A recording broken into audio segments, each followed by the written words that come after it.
Ici, voilà, donc là, c'est le support de cours, d'accord? Vous y accédez en général directement via, via votre email où vous avez le lien qui arrive directement sur la plateforme. Donc ici, quand vous arrivez ici, c'est protégé par un mot de passe en général. Si vous n'avez pas le mot de passe, ce n'est pas grave. Vous allez ici et vous cliquez mot de passe oublié, d'accord? Et vous mettez votre mot de passe ici. Ensuite, donc la plateforme en termes de suivi de cours, elle est très simple. Il y a trois éléments, plus un autre qu'on va voir apparaître tout à l'heure. C'est là où vous êtes situé. OK? Donc là, en général, c'est information. Là, c'est tous les mails, mais là, ce sont des mails individuels. D'accord? Donc là, vous voyez bien la plateforme, elle est sécurisée ici, donc par un cadenas. Et donc, c'est chiffré et c'est sécurisé. C'est comme si vous étiez sur un paiement en ligne. Voilà. Donc, du coup, tous les outils qu'on utilise, que ce soit Facebook, que ce soit Insta, Telegram, WhatsApp. Donc, tous les outils qu'on va utiliser sont sécurisés ici. Et toutes les plateformes aussi qu'on utilise le sont également. Euh, Ensuite, ici, info, donc ce sont les documents téléchargés que je mets à disposition ici, que vous avez. Donc, techniquement, ceci, on y accède via Sport in Finance, accède via l'extranet ici, devenir trader. Alors, est-ce que...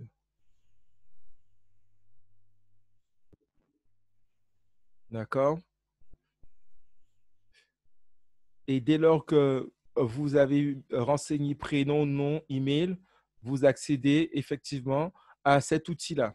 D'accord?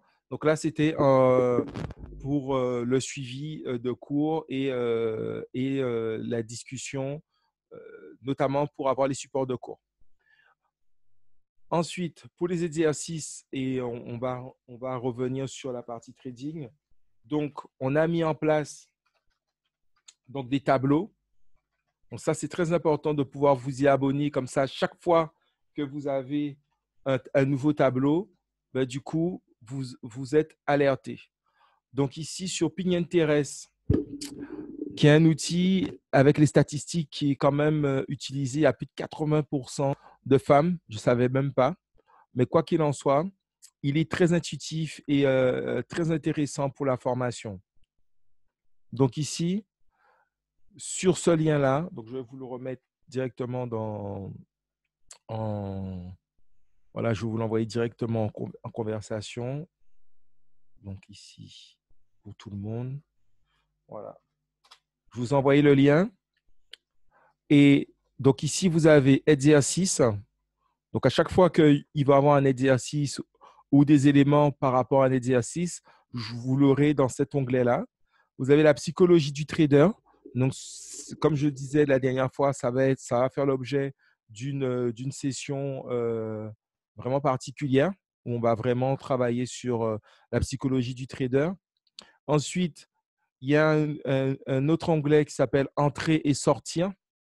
Donc là aussi, hein, c'est pour apprendre à entrer et sortir sur le marché. Vous avez les indicateurs. Ensuite, le money management.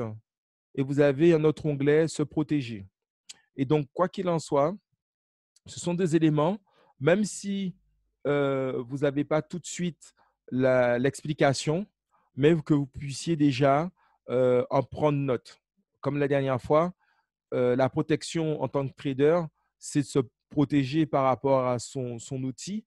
Ça ne sert à rien d'être un super bon trader pour que après un certain niveau, que vous puissiez avoir un mal de dos ou que vous puissiez abîmer vos yeux par rapport à une mauvaise position au niveau du trading. Donc, même chose, hein, c'est quand même une activité professionnelle, comme je viens de le dire, et on ne va pas trader dans un hamac ou sur un canapé, sachant que le positionnement au niveau de la colonne vertébrale, etc., ça peut à terme nuire à votre santé. D'accord? Voilà. Vous voyez ici, par exemple, en termes d'ergonomie, on a la possibilité d'avoir des stations qui font les deux, c'est-à-dire être assis ou être debout, d'accord, pour pouvoir travailler. Donc, comme ça vous permet, ben, même si c'était 2 heures, mais 2 heures par jour, admettons c'est 2 heures par jour, mais c'est 2 heures en position alternée ou en position debout. Et donc, en termes de santé, c'est quand même primordial. D'accord? Donc, ce sont des éléments que vous allez voir, par exemple, sur le lien que je vous avais déjà. D'accord? Ça vous appartient. Et du coup, on le fait évoluer. Et pour revenir sur la philosophie de la communauté des traders, c'est qu'on puisse s'entraider entre nous. Donc, on peut soumettre éventuellement des informations intéressantes, ou soit dans le groupe, c'est-à-dire le groupe WhatsApp. Mais quoi qu'il en soit, aujourd'hui, quelqu'un qui arrive a accès à ces éléments-là et va monter en compétence au fur et à mesure des sessions d'information qu'on va avoir ensemble. D'accord? Donc, justement, suite à ça, l'exercice qu'on devait faire, c'était juste prendre, en fonction de cette orientation stratégique, ici, de placer 1 000 $ et de les répartir sur les actions. Et donc, Jeanne est intervenue il y a peut-être 5-10 minutes pour bien expliquer qu'effectivement, certes, c'est des actions, mais qu'il n'y avait pas droit aux dividendes parce que ce sont en fait compte des CFD. D'accord? Mais quoi qu'il en soit, la stratégie, elle reste importante et c'est celle du portefeuille et de la diversification de notre portefeuille. Et donc, comme on est en money management, donc là, grosso modo, alors là, on va avoir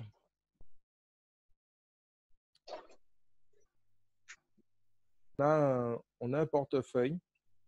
Et ce portefeuille, donc dans la démo, on a un portefeuille de 10 000 $. Et dans cette démo, justement, j'ai expliqué la notion de lorsqu'on a un capital, même si effectivement c'est un capital pour trader, hein, de ne pas le placer. Par exemple, on se dit, voilà, il y a une action, on sent qu'elle va monter, on met les 10 000 $, on prend 2 000 $, par exemple, tout de suite sur une seule action ou sur un trade. D'accord? Par exemple, ici. Donc, sur un trade, on se dit, voilà, sur un trade, je vais utiliser combien de mon capital sur un trade. Et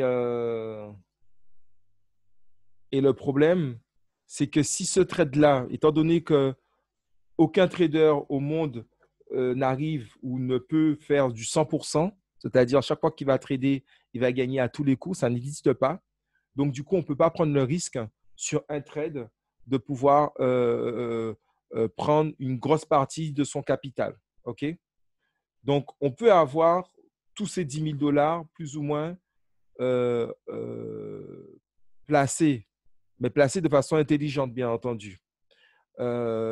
Mais lorsqu'on rentre sur un marché ici, on ne peut pas prendre plus de, en général, les traders, c'est entre 1%, travaillent entre 1% et 5% du capital.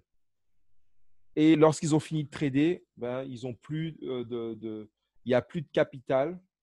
Voilà, ils prennent leurs bénéfices et ils recommencent la semaine d'après. Donc, entre 1% et 5% du capital. Donc, l'exercice que j'ai demandé, c'est effectivement de prendre 1 000 € sur les 10 000. Ça représente en fait compte, on va dire, donc déjà, ça représente 10%, qui est déjà bien élevé. D'accord? Parce que 10 fois 1000, ça fait 10 000. OK? Donc 10% du capital. OK? Qui est déjà très élevé. On est en action. Là, ce n'est pas comme si on était en spéculation où on est sur le Forex et on vient avec 10% du capital. Donc, en général, quand je suis en mode day trading, donc j'interviens avec un et grand maximum 5% du capital. Et donc, ça voudrait dire que si je suis sur le Forex, par exemple, c'est-à-dire les devises, je serai à 1% maximum. Et donc, du coup, ça me revient uniquement à 100 euros. C'est-à-dire qu'à chaque fois que je vais prendre une position, je vais prendre une position de 100 euros, 100 dollars. OK? Si je dois intervenir sur le Forex. Tant que cette position-là, elle n'est pas sécurisée, c'est-à-dire qu'elle est en plus-value et que je l'ai sécurisée avec le modèle que je vous ai expliqué la dernière fois, du coup, je ne m'autorise pas à prendre une autre position. OK? Et toujours le money management, à savoir que si je rentre sur le marché, un tiers, deux tiers, ou en fonction de mes stops, mais toujours, admettons si je suis en mode scalping, j'autorise de prendre 50% de gains de take profit ou de gains,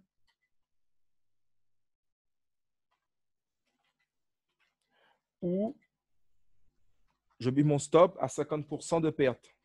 OK? Mais comme ma performance actuelle, elle est de 60%, c'est-à-dire qu'à chaque fois que je veux rentrer sur un marché, ben, du coup, je vais gagner à hauteur de 60% et je vais perdre à hauteur de 40%. OK? Du coup, sur du long terme, à 50-50, je reste gagnant. OK? Donc, effectivement, ça nous permet de bien comprendre cette notion aujourd'hui de performance, c'est-à-dire, on va considérer que c'est la formation. OK? Plus je vais me former et plus je vais augmenter ce ratio-là. OK? Et plus j'aurai un money management strict, OK? Et plus effectivement, ben, je veux aussi augmenter ma performance. C'est-à-dire que là, je suis prêt à tolérer 50-50, mais je peux avoir un management beaucoup plus strict en me disant que à chaque fois que je perds à un tiers, c'est-à-dire 33%. Et à chaque fois que je gagne, je laisse pour aller chercher des performances de 66%. Donc, on peut être beaucoup plus strict sur le money management ici. Donc, vous voyez bien que c'est lié. On a la formation, on a effectivement le money management. Et puis ensuite, on va avoir effectivement la stratégie, bon, qui est un peu liée à la formation, mais la stratégie qu'on va avoir pour trader. OK? Donc ici, pour revenir à notre exercice, donc on a pris 1000 dollars d'un portefeuille qui est de tout ceci et on n'a pris qu'une petite partie normalement. D'accord? Donc l'intérêt, c'est quoi? C'est de se dire, mais si demain, eh ben, les 1000 dollars, on les a vraiment mal utilisés et qu'on a tout perdu, mais bien que c'est impossible. Pourquoi? Parce qu'on a toujours la sécurité ici qui est se dire, mais si jamais ça ne va pas dans le sens de notre stratégie, eh bien, on serait par exemple à 50% de perte. En admettant que, malgré le fait qu'on ait décidé de choisir 4 secteurs différents, d'accord? 4 secteurs d'activité différents. Excusez-moi, enfin, je vais essayer de trouver 4 secteurs d'activité différents. Que parmi ces secteurs d'activité, qu'on ait choisi entre 2 et 3 sociétés et que malgré ça, ça voudrait dire que toutes les sociétés, les 4 secteurs sont descendus au même moment, que la stratégie, malgré le fait qu'on a utilisé des indicateurs, montrait que le cours devait monter ou descendre, qu'on n'a pas réussi, et bien, du coup, les 1000 dollars descendraient à 500 dollars. On a perdu. OK? Mais sauf que quand vous regardez sur votre portefeuille total, global, eh bien, on va arriver à 9 500 $. OK? Et on aura bien bossé. On aura bien bossé dans le sens où on aura choisi 4 secteurs différents, peut-être 2 à 3 sociétés par rapport à l'analyse fondamentale qu'on verra, hein, puisque ça dépend du modèle économique, du business, etc. Et que, donc, du coup, ça reviendrait à plus de 4, 8, donc à 8, 8 trades, 8 positions, d'accord? Avec un ratio de 50%, normalement, ça voudrait dire qu'au moins, il y en a au moins 4 qui auraient été positifs. Mais en admettant que ce n'était pas le cas, ben, du coup, vous n'avez pas cramé votre capital. Aujourd'hui, l'important, c'est de ne pas cramer son capital. OK? Ça, c'est très important. Donc, maintenant, on va revenir sur… Là, on a vu le pourquoi. Pourquoi, effectivement, on est entre 1 et 5%. Ben, c'est justement pour qu'en une séance, eh ben, si vous savez que vous, en une séance, on arrive à faire du 1% en moyenne, ben, si on tolère une perte la plus petite que possible, ça veut dire que dès le lendemain, normalement, si on fait une bonne journée, eh ben, on récupère cette perte et puis ben, on continue sur le long terme à être performant et à faire monter son capital. Donc, je vais juste voilà, enregistrer. Voilà, donc,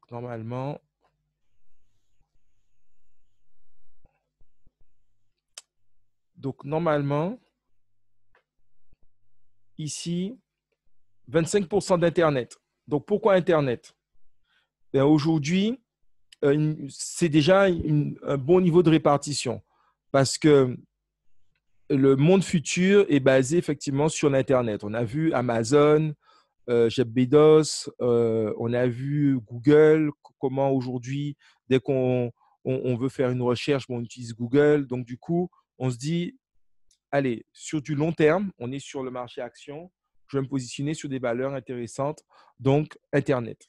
Donc, sachant que ben, en 2000, il y a eu la bulle spéculative de l'Internet qui a fait que les cours des nouvelles technologies avaient plongé. C'était une bulle spéculative où c'est vrai qu'à l'époque, à la Silicon Valley, dès qu'on avait un projet Internet, même s'il était farfelu, tout le monde voulait absolument investir. Donc, il y avait de l'argent au maximum.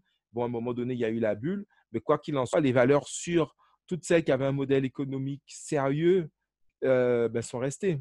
D'accord? Et toutes celles qui n'avaient pas encore bien défini, qui n'avaient pas encore de modèle ou qui répondaient à une réelle attente, eh ben, ont disparu. OK? Donc ensuite, il y a la stratégie des dividendes. Donc là, c'est l'exemple pour Jeanne, où là, on va utiliser effectivement des sociétés qui ont une tendance à reverser des dividendes. OK? De tel point, alors ça, on va le voir également sur, voilà, par exemple ici, en money management, je crois que j'avais mis quelques-unes.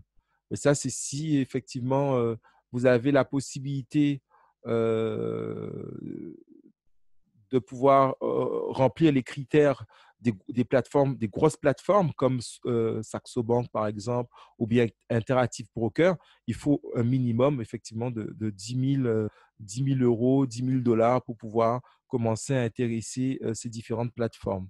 Donc, ici, là encore, on a vu de l'Internet. Donc là, on voit que c'est aussi, ils appellent ceci IT software ou service. Donc, c'est tout ce qui est service en ligne. Donc, aujourd'hui, on constate que encore, hein, que ce soit la Silicon Valley ou bien le sud de la France avec leur incubateur financier, ils arrivent à lever beaucoup de capitaux pour les sociétés qu'on appelle as a service, les SaaS, donc software as a service. Et ça veut dire en fait compte l'outil informatique comme un service, comme une prestation de service. Et donc ça fonctionne énormément. Par exemple, je vais vous donner un exemple. Waze, qui est un SaaS, puisque c'est un outil informatique, mais qu'on utilise comme un service, c'est-à-dire qui va nous permettre de se géolocaliser, de trouver son chemin, etc., qui va casser carrément le code du GPS, puisque depuis que ces services existent, ben, les gens n'achètent plus de GPS physique, hein. À l'époque, on achetait un GPS et puis on le branchait dans son pare-brise et puis voilà, c'était ça. Ben voilà. Donc du coup, le SaaS est venu chambouler et il y a des SaaS dans pratiquement tous les domaines. Et donc ici, lorsqu'on est sur une stratégie, par exemple ici, de 25%, comme je l'expliquais, donc on avait Apple, Google, Microsoft, Facebook et Amazon. D'accord? Donc, ici, vous voyez bien, une, deux, trois, quatre, cinq structures. Maintenant, si je regarde par exemple sur Apple, si 25%, donc ça fait 250 dollars, OK, sur les 1000 dollars, donc 250 dollars. Et donc, le bon deal, ça aurait été, voilà, on travaille toujours sur plus ou moins une, deux, trois, quatre, cinq sociétés. Ça veut dire que à la rigueur, on peut vivre très, très bien, super former les indices, d'accord? Par exemple, si je regarde l'indice IT, IT de n'importe quelle bourse, eh ben, si on se positionne bien sur les principales actions qui sont là ou les supports, eh ben, on doit normalement superformer l'indice. OK? Et donc, ça ne sert à rien, sauf si on veut être dans un mode pépère, on se dit, bon je prends un indice et donc dans ce cadre-là, dans l'indice, vous aurez les 50 sociétés cotées en IT. Donc, vous allez diluer le risque, il n'y a pas de problème, vous serez toujours sur l'indice, mais vous n'aurez pas ce côté performance. Et comme vous êtes aujourd'hui des traders, ben, du coup, le but, c'est d'aller chercher des super performances parce qu'il y a des allers-retours, il y a des renforcements à faire sur les principales qui sont ici, à savoir Apple, Google, Microsoft, Facebook et Amazon, voilà, grosso modo les GAFA. Donc ici, comment on fait? Ben, du coup, on était sur le secteur IT, on sélectionne ici nouvel actif et ici, il y avait tous les actifs et donc ce qui m'intéresse, c'est les nouvelles technologies et l'informatique. Donc, je vais dans nouvelles technologies et on voit celle qui m'intéresse. Donc, ici, j'avais parlé donc de Google. Donc, on avait toute la semaine pour se positionner. Certes, ce n'est pas parce que j'ai dit il faut que l'exercice, c'était surtout pour apprendre à prendre, enfin, sélectionner, par exemple ici, de façon automatique, ils me proposent 1000, 2000, 3000 dollars. Mais eux, bon, voilà, ils se disent, ben, comme vous avez un compte à 10 000, ben, 1000 dollars, vous pouvez y aller. Ce n'est pas du tout ça. Certes, on peut même mettre un dollar, mais le but, effectivement, c'est de respecter notre money management et d'être discipliné. Donc ici, petit rappel encore, lorsqu'on veut prendre des positions, on se positionne en 4 heures, d'accord? Comme pour les traders. Donc les bougies, donc je reviens encore pour ceux qui n'étaient pas là ou qui n'ont pas vu. Donc les bougies, on va les chercher ici en type de graphique. Donc type de graphique ici, vous avez linéaire, d'accord? Donc là, voilà, ça vous donne une orientation. Et les bougies. Donc les bougies, en général, je les veux pleines, comme ça. Vert, ça monte. Rouge, ça descend. C'est-à-dire que pendant la séance, ce sont les vendeurs qui ont gagné. Et vert, pendant la séance, ce sont les acheteurs qui ont gagné. Et le corps ici, c'est-à-dire le petit trait, alors on va le voir ici. Voilà. Alors, on va juste voilà, revoir la notion des chandeliers. Et qu'est-ce que c'est? Comme ça, pour ceux qui n'étaient pas là, ils vont voir.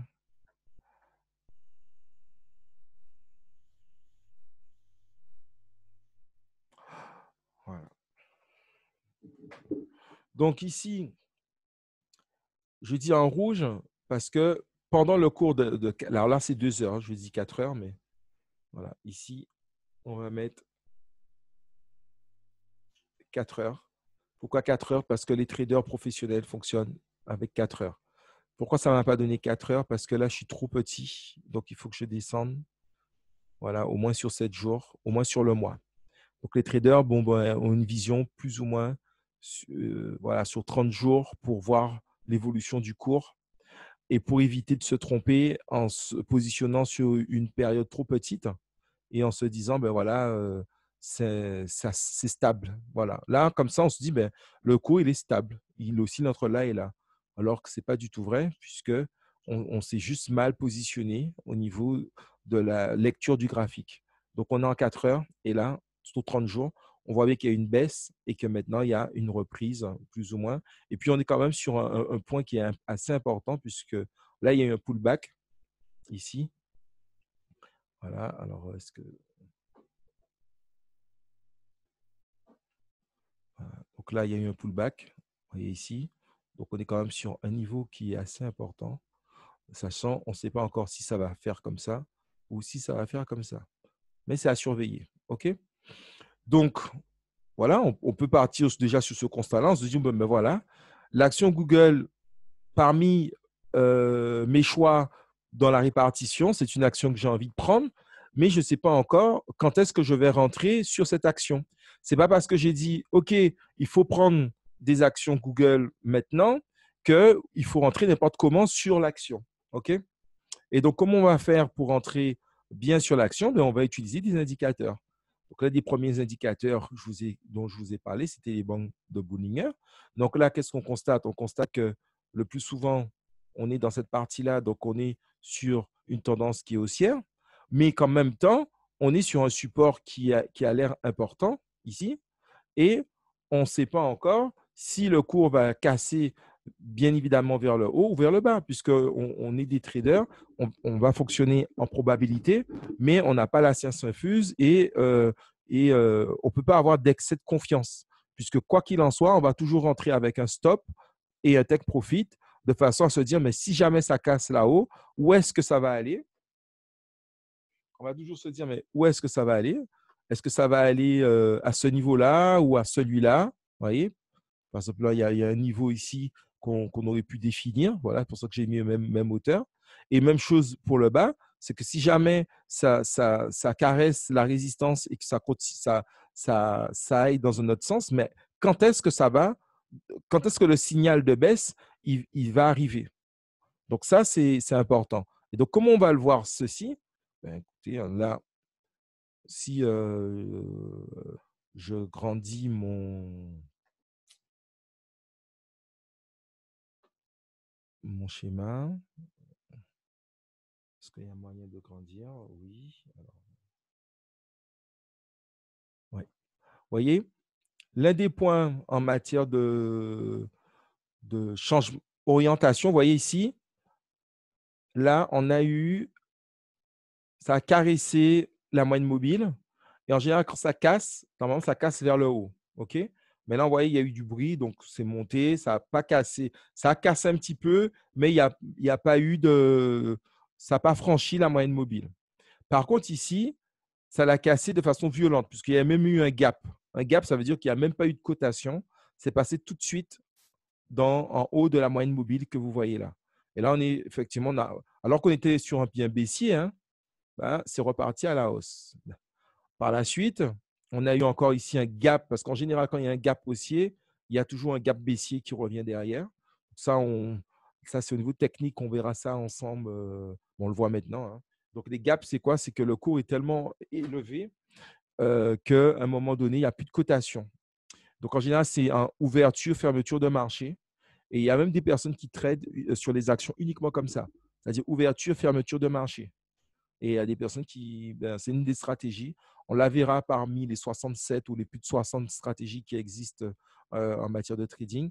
Mais voilà, il y a des personnes qui gagnent leur vie uniquement en jouant les gaps aussi d'ouverture et de fermeture des actions. Donc là, on avait un gap haussier, un gap baissier. Et donc, le gap a été rattrapé ici. Donc, pour ceux de mieux l'identifier avec ceci, voilà, avec du jaune.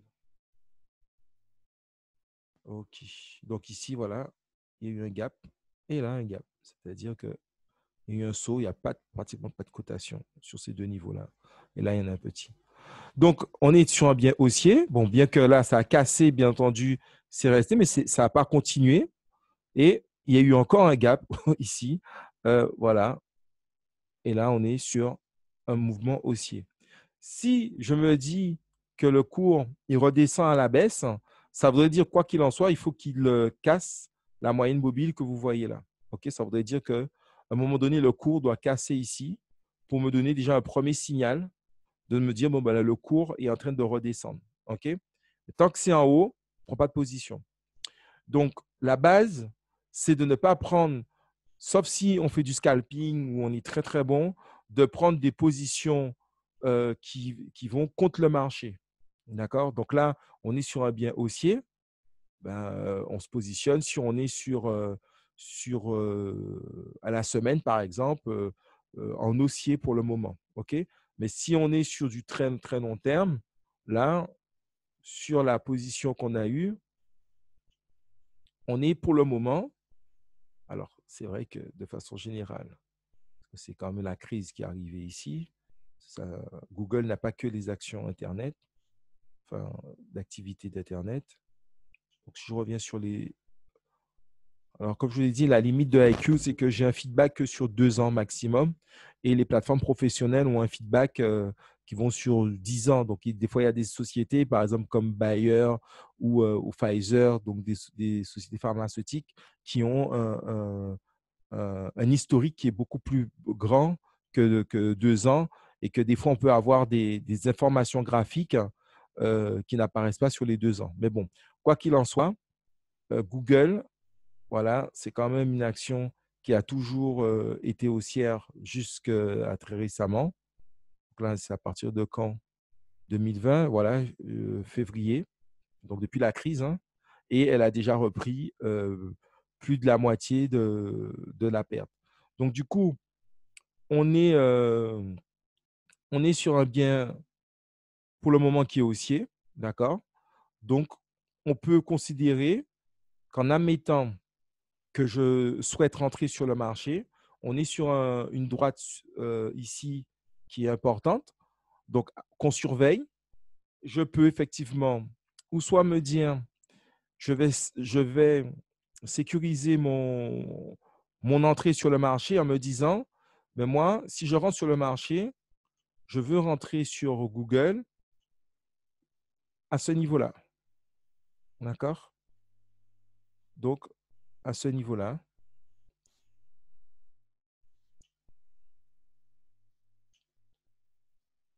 OK? À ce niveau-là. Parce que ici, on est sur un niveau de charnière. Donc là, on voit que le cours hésite. OK? Vous voyez ici, entre il y a 4 heures et l'autre 4 heures, ouais, tout ceci-là sont des signes d'hésitement du marché, puisqu'il n'y a ni ceux qui veulent baisser le cours et qui veulent le faire hausser n'arrivent. Voilà. Donc là, on est vraiment sur un niveau d'expectation. Tout le monde se regarde. Donc aujourd'hui, on sait qu'on est sur une tendance haussière, mais il n'y a pas d'indicateur fort pour pouvoir se positionner ou pas. D'accord? Donc du coup, je préfère encore me dire, si ça casse ici, que ça vienne caresser éventuellement encore la ligne qu'on voit en pointillé, mais que ça reparte. Donc, moi, pour ne pas prendre de risque, je préfère, voilà, ici, rentrer au niveau de la droite que je viens de mettre ici. Donc, pour pouvoir voir bien cette droite, parce qu'après, le but, c'est de bien connaître le niveau. Donc, on peut le faire avec la souris directement. Le problème, c'est que voilà, mon écran est un peu voilà, petit. D'où après les grands écrans ou la possibilité d'être d'avoir l'écran plus grand. Donc ici, vous voyez ici, donc en jaune, le cours, il est on le voit à droite, ici. Alors c'est vrai que si, voilà, on le voit ici. Donc on est à 1346,42. OK? Aujourd'hui, le cours, il est à 12,98, c'est-à-dire que il a plus Si par exemple, je prenais la position dès maintenant et je vais chercher mon cours où moi, je souhaite rentrer sur le marché, donc du coup, ici, il est à plus de 18%. OK? Donc, pour être confronté sur la reprise de la hausse, moi, je me dis, je mets un ordre d'achat à ce niveau-là. OK? Donc, pour pouvoir mettre un ordre d'achat, donc c'est ce qu'on va voir aujourd'hui, ici, j'ai deux façons. Alors, parce que là, il me propose déjà l'ordre, mais je voulais vous montrer comment sortir en général. Bah, en général, ici, comme l'action est déjà fermée, c'est-à-dire que là, la bourse, voilà, on ne peut pas trader sur Google. On peut mettre que des ordres. Donc, du coup, je veux acheter à l'ouverture. Donc, on a la possibilité d'acheter à l'ouverture. Ça veut dire, pour le moment, l'action, elle est arrêtée, puisque le principe des actions, c'est que c'est quand le marché est ouvert. Et la différence avec le Forex, c'est que c'est tout le temps ouvert. Donc, vous voyez un peu déjà la différence. Et au niveau de votre portefeuille, d'avoir du Forex et des actions. Là, pour le moment, c'est fermé.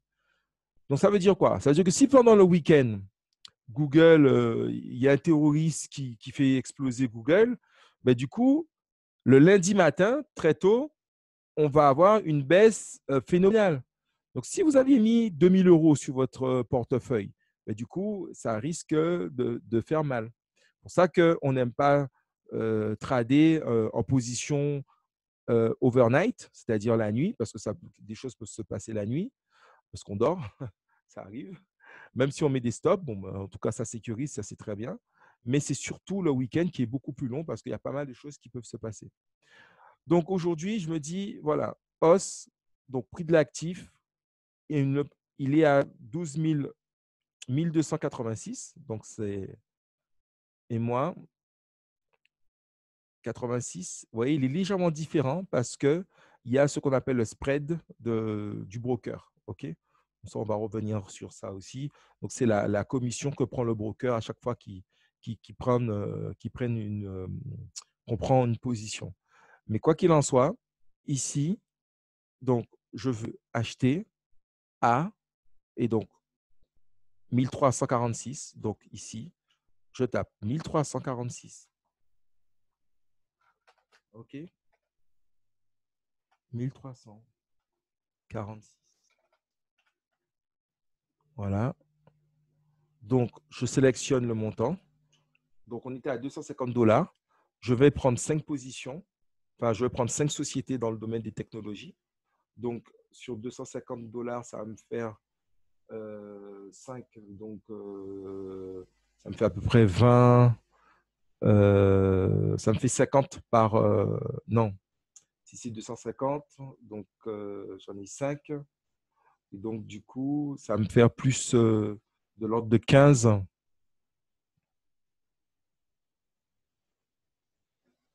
De 7, 75, 75 $. Donc, alors, 250 par 5, voilà, ça fait 50. Donc, sur Google, sur mon allocation de 250 $, je vais mettre que 50 $. OK? De façon à que je puisse avoir 5 valeurs dans le domaine des technologies et pouvoir me positionner. Donc, en admettant que je me trompe ici sur mon entrée ou que ce ne soit pas tout pris en compte, ce n'est pas grave parce que j'ai dilué le risque avec quand même des grosses sociétés dans le domaine. OK? Donc là, l'effet multiplicateur qu'on me propose, donc c'est 5. Bon, ben, du coup, je garde 5.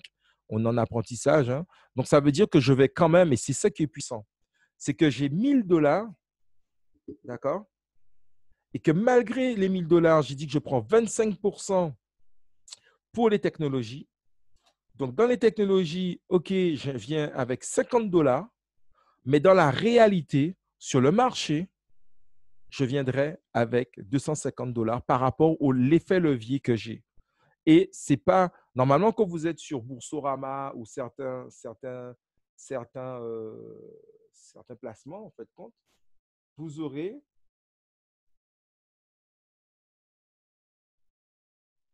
vous aurez vous aurez pas d'effet levier. Donc une action c'est 30 €, on vous dit mais vous en achetez 7, ben ça fait 7 fois 30 € et donc du coup vous avez effectivement 7 actions, mais mais on ne va pas vous permettre d'en avoir plus ou d'intervenir de façon plus importante sur le marché. Or, ici, oui, bonjour. Bon, bonjour pour les nouveaux. Alors, ceux qui sont arrivés en cours, est-ce que vous pouvez couper votre micro, s'il vous plaît? Voilà. Donc, de façon à. Merci bien. Et donc ici, euh, donc, vous voyez, l'effet levier des CFD, ben, c'est ça. OK? Alors, sachez que ça peut aller jusqu'à 30 et qu'il y a certaines plateformes qui vont beaucoup plus loin en effet levier. Le souci, c'est que les effets leviers, quand vous n'êtes pas dans le sens de votre pari, ben, du coup, ça va aussi vite au niveau de la perte. OK? Mais quoi qu'il en soit, l'effet levier est super intéressant si vous respectez le money management. Parce que si vous perdez ici, par exemple, moi, je vais partir ici en me disant, mettons que ça aille à la hausse, que moi, je souhaite avoir 30% de profit. Donc là aussi, je peux avoir mon profit sur un pourcentage en me disant, mais c'est mon money management, ou bien carrément en cash en me disant, ben moi, je vais sur cette opération-là, sur les 50 $, j'ai besoin de 10 € ou de 15 €. D'accord? Mais ça va être déterminé par rapport à un prix de l'actif. Nous sommes d'accord. Et donc, ce qui est puissant, c'est que quand vous allez rentrer, ça, on ne l'a pas vu encore ensemble, puisque j'étais, pour faciliter la prise de, de position, je restais au pourcentage. OK? Mais à un moment donné, on va avoir une vision en se disant, mais si jamais ça casse ici, où est-ce que le cours pourrait aller taper? D'accord? Donc, il pourrait aller taper ici, par exemple, en se disant, ben, les gens vont commencer à prendre leur plus-value à ce niveau-là. Ou bien là, il y avait eu un gros gap. Donc, c'est un endroit où, voilà, il peut encore se passer certaines choses. Donc, du coup ben, on peut se dire, ben, les plus-values, je vais les prendre par rapport au graphique. D'accord? Et pas forcément par rapport à un pourcentage. Donc, au début, on a vu que, voilà, on met un pourcentage, mais lorsqu'on est déjà, on met sa stratégie, on se dit, ben, si là, normalement, ça a cassé, d'accord? Puisque là, on est sur une résistance ici, entre ce point-là et ce point-là, donc une résistance. On est déjà en train de la casser pratiquement. Ben, admettons que c'est vraiment la hausse. Où est-ce que le cours va aller? Il va peut-être osciller pour aller toucher ici. Moi, pour être sûr, de bien voir qu'on est sur un mouvement haussier, je dis que si ça touche ici, très rapidement, le cours aura tendance à aller chercher cette ligne-là sur du moyen long terme. Par exemple, voilà, là, ici, je vais prendre, voilà, pour aller chercher celle-là. OK? Donc, je me dis, ma stratégie, je rentre ici et je sors là. Donc, si je rentre là et je sors là, ben, du coup, j'ai déjà des informations sur ben, le cours.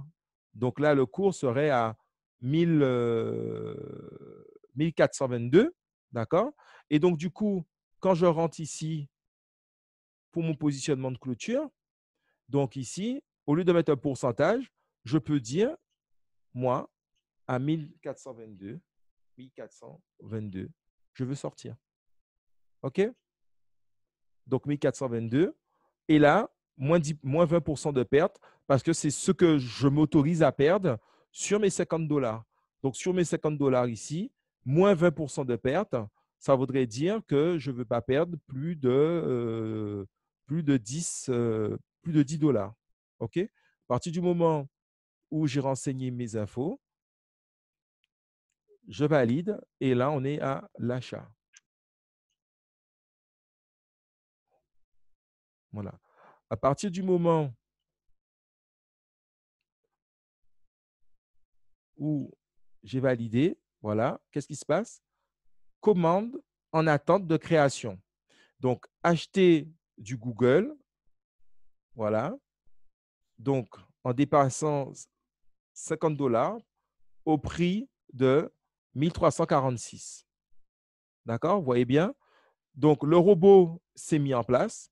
Il me dit, Fabrice, je vais acheter du Google dès lors que on va atteindre ce niveau-là et je vais sortir, puisque l'ordre a été exécuté, enfin, va être exécuté si l'événement arrive. Hein. Si le cours il descend ici, ce n'est pas grave. Mais au moins, je ne me serais pas positionné à la hausse maintenant et puis me voir perdre ma stratégie. Mais ici, ça voudrait dire clairement qu'on est sur un mouvement haussier et pour aller chercher éventuellement la ligne que je viens de mettre. D'accord? Donc, ça, c'est déjà le pourquoi on a sur le money management utilisé que 1000 $ sur un compte de 10 000, d'accord? Et que malgré que c'était 1000 $, ok, c'est 25% par secteur. Et là, j'ai fait l'exemple uniquement pour la technologie, c'est-à-dire les valeurs technologiques. Donc, pour revoir encore, donc, uniquement sur les valeurs technologiques ici. Voilà, uniquement sur ces valeurs technologiques. Et donc, grâce à l'effet levier, justement, donc, on est intervenu sur Google, pas de façon directe, mais de façon indirecte, puisque comme je vous l'ai expliqué, nous, en tant que traders professionnels, on n'est pas obligé d'être derrière l'écran, même quand le marché est fermé. Là, ça ne m'a pas empêché de travailler, d'avoir ce qu'on appelle un plan de trading. C'est-à-dire que mon plan, c'est d'investir 1000 $. Aujourd'hui, j'ai été sur la plateforme, sauf que la bourse est fermée, et donc elle est fermée, mais ce n'est pas grave. On ne va pas trader alors que la bourse est fermée. Si vous voulez aller au marché de Montréal, bien sûr le marché de Cotonou ou un marché où il y a du monde, ben, il faut aller commercer quand il y a du monde. Quand il n'y a personne, ça ne sert à rien. Donc, du coup, qu'est-ce qu'on fait? Ben, on prépare sa stratégie et on met des ordres et des stops tranquillement. Voilà. Donc, c'est tout à fait possible. Alors, donc, on a pris Google. Maintenant, on va passer sur un autre secteur. Donc, pour ceux qui n'ont pas pu faire cet exercice, ben, ils pourront rattraper pour lundi ou la prochaine fois, puisque à partir de la semaine prochaine, on va commencer à se positionner sur les. On va commencer à se positionner. On va faire un peu de crypto. Donc, pour diversifier notre portefeuille avec un peu de crypto. Et après, on va avoir quelques stratégies encore en trading pur sur le Forex. Quoi qu'il en soit, là, j'ai pris un exemple pour Google avec ce qu'on appelle des ordres d'entrée et de sortie. D'accord? Donc, l'ordre a été pris en charge. Quelle que soit la plateforme que vous allez utiliser, vous aurez la possibilité de faire des ordres et de ne pas entrer directement sur le marché. Par exemple, ici, si je dois entrer sur le marché directement, en admettant que je ne respecte pas ma discipline, d'accord? Qui fait que si je dois être à la hausse, l'idée, c'est que là, j'utilise, alors pas ceci, voilà. Donc à la rigueur, ça serait pour un stop. Donc là, j'ai ici une résistance, une droite support ici, d'accord, qui me dit, mais si jamais ça casse la droite bleue, on est sur une tendance baissière. Ensuite, je vais utiliser un autre indicateur, voilà, par exemple le rayon, ici, voilà, celui-là. Voilà. Et je me dis, si je dois renforcer Google par rapport au fait que ici, je prends 2 points, vous voyez, là, j'ai pris ce point-là et ce point-là. Donc, ça suffit. À partir de 3 points, on a une droite support. D'accord? Donc, je me dis, à chaque fois que le cours est venu et a tapé la ligne, il est reparti. D'accord? Donc, je me dis, OK, le cours, à chaque fois, toujours, hein, on est toujours sur Google. Hein. Vous voyez la stratégie, je vous ai montré celle où je me dis, moi, tranquille, j'attends vraiment une confirmation haussière avec une entrée ici et une sortie ici. Et en automatique, le stop loss qui est à moins 20%. OK? Et l'autre technique ici, je me dis, mais voilà, ce n'est pas parce que j'ai dit d'acheter du Google qu'il faut acheter du Google n'importe comment. Et donc ici, on a une droite support. À chaque fois que ça a tapé ici, vous voyez, c'est reparti. On est sur un mouvement haussier, on l'a bien compris. Là encore, OK? Donc là, je me dis, ici, on a deux bougies, une rouge et une verte. Là, pour le moment, on est plus ou moins indécis puisque c'est pratiquement les baissiers, ils sont arrivés ici, ils ont gagné ici, et les haussiers, 4 heures après, ils ont fait ceci, ils ont fait cela. Donc, on ne sait pas où est-ce que le cours va aller. Mais à la rigueur, si je dois me positionner à la hausse sur ce cours-là, il est préférable que j'attende qu'ils viennent caresser cette ligne-là. OK? Qu'ils viennent caresser cette ligne-là. Pourquoi? Parce que de mémoire, il a caressé ici, il est reparti. Alors là, bon, il y a eu, voilà, il y a un petit décalage par rapport à la ligne, mais c'est l'idée en fait compte. Pour le moment, on est quand même sur du haussier et on attend.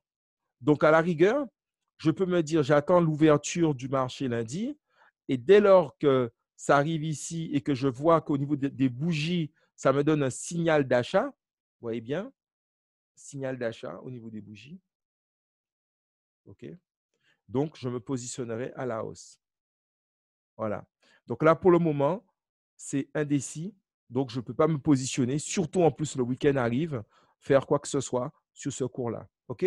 Mais par contre, je dois avoir du Google parce que c'est dans ma stratégie, parce que c'est une action. Voilà, Google aujourd'hui investit dans le domaine de la santé notamment. OK. Donc ça, c'est important puisqu'ils veulent mettre en place des systèmes pour, euh, pour l'analyse et tout ce qui est télémédecine, etc. Donc là, c'est un marché qui est colossal. Donc bon, voilà, sans pour entrer dans tout le modèle économique, je ne suis pas là pour vendre des actions ou des sociétés de quiconque, mais l'idée, c'est de se dire, si on doit se positionner sur Google, eh ben, c'est de bien rentrer sur le marché. Et aujourd'hui, ben, le fait que le cours soit entre les deux, il n'est pas, il donne pas de signal d'achat pour le moment. OK? Voilà. Donc, on va terminer sur les trois autres, d'accord, histoire de voir. Et puis, ben, je pense que pour aujourd'hui, ça a été une séance qui pourrait être intéressante. Et j'attends votre retour tout à l'heure. Vous allez ouvrir votre micro pour avoir vos questions. OK? Alors, juste une minute pour revenir sur les autres actifs. Alors, effacer. Voilà. Alors, les autres actifs, c'était quoi comme autre actif? Donc, la robotique, donc c'est l'avenir. L'intelligence artificielle, c'est l'avenir. Aujourd'hui, personnellement, j'ai une activité où j'accompagne des porteurs de projets en création d'entreprise et en dossier de subvention. J'ai de l'intelligence artificielle avec Messenger.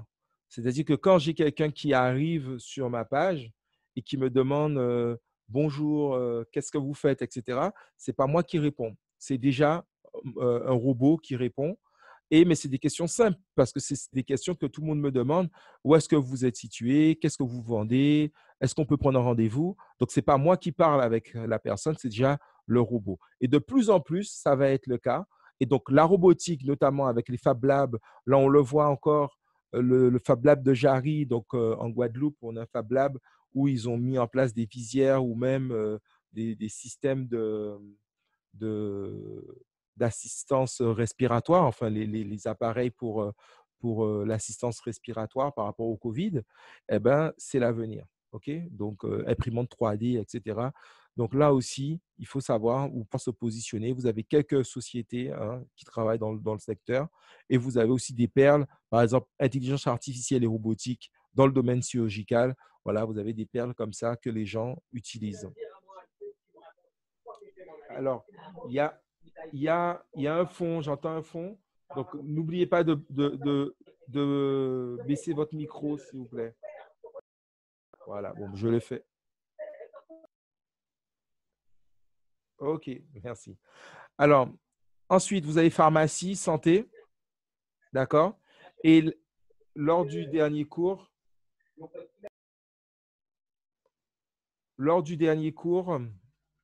on avait fait, par exemple, à Pfizer. Donc, on va voir qu'est-ce qui s'est passé. Le dernier cours ensemble, donc, on avait vu ensemble Pfizer, d'accord? Et je vous avais dit, voilà, on est quand même sur une position haussière. Et par rapport à notre indicateur, vous ne voyez pas, excusez-moi, c'est moi. On est en position haussière et par rapport à notre indicateur, voyez, donc on sortait du nuage. J'avais dit, voilà, on est en position haussière par rapport à l'indicateur Ishimoku. Donc là, on voit bien que la ligne bleue a coupé la ligne rouge pour un signal fort de hausse. OK? Et donc, on était ici. Donc, je me suis positionné à la hausse. Je dis, bon, sur la partie santé, voilà, j'avais expliqué que Pfizer, c'est eux qui détiennent le Viagra, donc enfin, la molécule du Viagra. Donc, c'est eux qui vendent ça partout dans le monde. Et voilà, bon, pour ceux qui ne connaissaient pas, voilà, Pfizer. Et donc, du coup, on avait un indicateur d'achat fort, même si effectivement le stock ici, il est en surachat, qui fait que voilà, il peut, si jamais le niveau des 80 descend, donc on serait sur ou soit une consolidation du cours ou soit un changement de tendance. Mais pour le moment, Ishimoku nous donne clairement voilà, une indication haussière. Et là, de la même façon, sur le cours pas de Zoom, de qui? Enfin, de Google tout à l'heure. De Google, tout à l'heure, on a vu la droite que j'ai signifiée ici, de façon à voir comment on se renforce sur le cours. Mais de la même façon, Pfizer, on a tracé la droite ici de façon. Ah non, pas Google, Pfizer. Pfizer, voilà. Alors, on revient.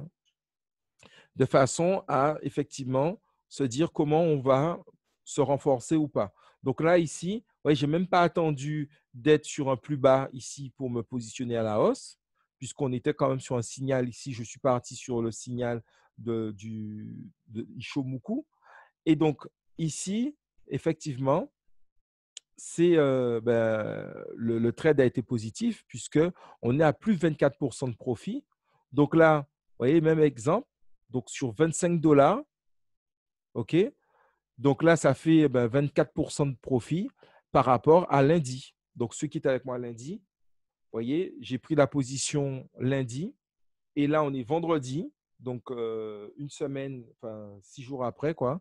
Et on est sur cette position-là à plus de 24% et donc 6 $ par rapport à nos 5%. OK? Donc, je crois qu'entre-temps, alors il n'est pas là aujourd'hui, Erwin. Erwin, lui, a pris une position sur Amazon, je crois, et où il m'a dit que dès le deuxième jour, il était déjà en positif par rapport à la stratégie des 1 000 $ sur les différents secteurs. Voilà, donc je vous remercie. Vous pouvez réouvrir votre micro et intervenir. Si vous avez des questions, n'hésitez pas. Et donc, voilà.